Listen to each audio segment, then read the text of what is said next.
Hi, this is a little video I made illustrating the installation of a Turbokool evaporative air cooler for recreational vehicles on a Lesharo H-body. Actually it's a Phasar, but I don't think there's any difference.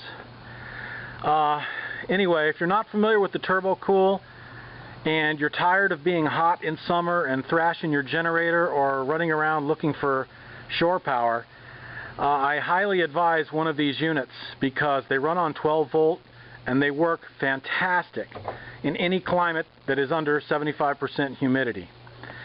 So anyway, let's take a look at the unit first. There it is. That is a Turbokool evaporative air cooler, and right now it's running on low.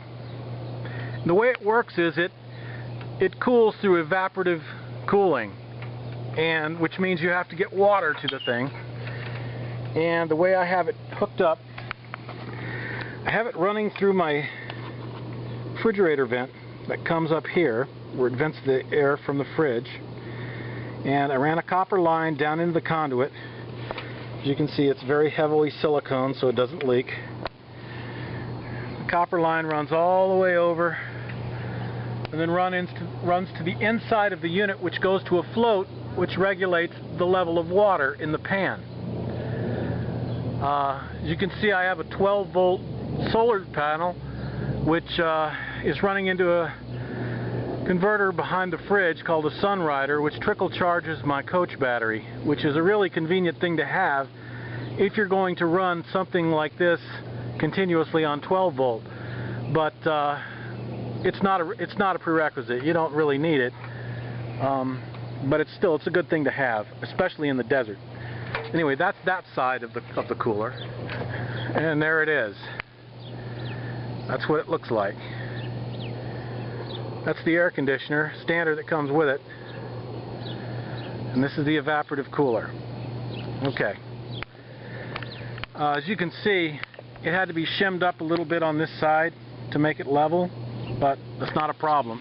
This water line comes down into the conduit where the flue is. Okay? That water line is hooked into a shutoff valve.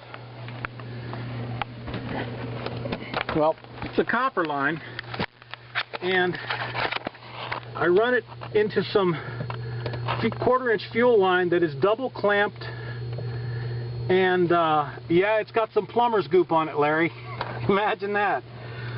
I ran it up over here, runs right under here, and then it runs into the shutoff valve right here, as you can see. There's the shutoff valve. It continues on in 1/4 inch and then runs into a 5/16. I don't know if you can see it back there. Probably not. No, you can't see it. But it runs into a 5/16 T, nylon T right here. You could use brass, but I use nylon. It's double clamped here, and it's double clamped here, it's double clamped everywhere, and I also used plumber's goop again, just to make sure.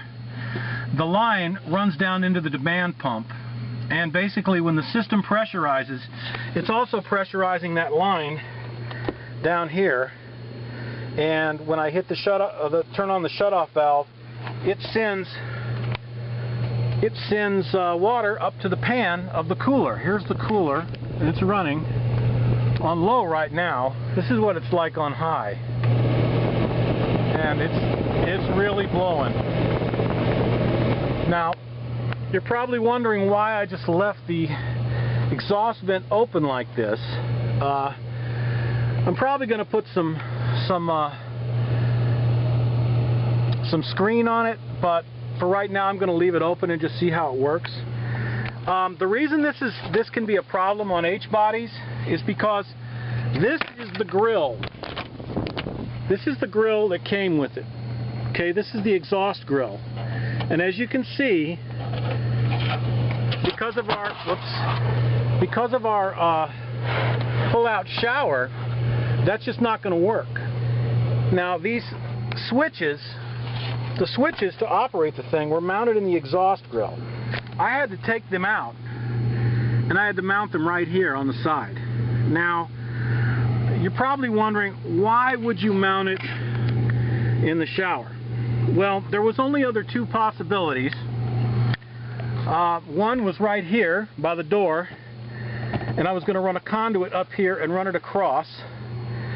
I decided that this plastic is just way too thin to be mounting anything in. It's just like paper. I just had a problem with that. Was afraid it would break. The only other option was to mount some toggle switches on the frame. Now, this switch happens to be a 3-way 6-prong switch, and I couldn't find a toggle switch that would work. At least I couldn't find one that had contacts that would accept 14 gauge wire, and that's what they recommend, is using 14 gauge wire. So let me show you what I did electrically for this coach. As you can see, my closet is my head is actually my closet, because somebody put a chest of drawers in my closet. So anyway, it works for me. I don't use the shower that often, and when I do, it's not a problem. But okay, to pull out the shower, as you can see here, here is the conduit. I'm getting the 12 volt from this light through this conduit. It's running into here, and from here it runs up all the way through here, up into the ceiling, and up into the vent. Okay. I was going to run, obviously, the 12 volt from the existing power supply for the exhaust fan, but I had a little problem with a short, so I decided not to do that. One other thing about mounting this cooler to an H-body that you have to be aware of is that the existing hardware that they give you in the kit doesn't really fit. So I had the hold downs doesn't really fit, so I had to take some pipe clamps and some long bolts with heavy washers holding it through and mount it like that. But it's very solid, and as you can see in the pan is actually, you can see there's water in the pan there.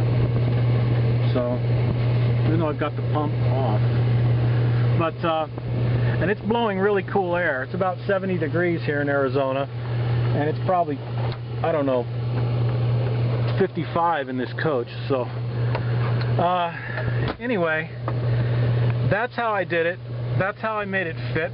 I'm really happy with it. I'm going to stay cool this summer on 12 volts, which makes me real happy because I was tired of thrashing my my generator. Anybody who's interested can contact Bachman Enterprises in Nevada. I highly recommend one of these units if you want to stay cool, because really the air conditioner works okay, but when it's 115 degrees in Arizona, it's just barely okay. I mean, you're not really cool, you're just not overheating. So anyway, that's how I installed my Turbokool on my H-body, and I hope you guys enjoyed it. And talk to you later. Bye.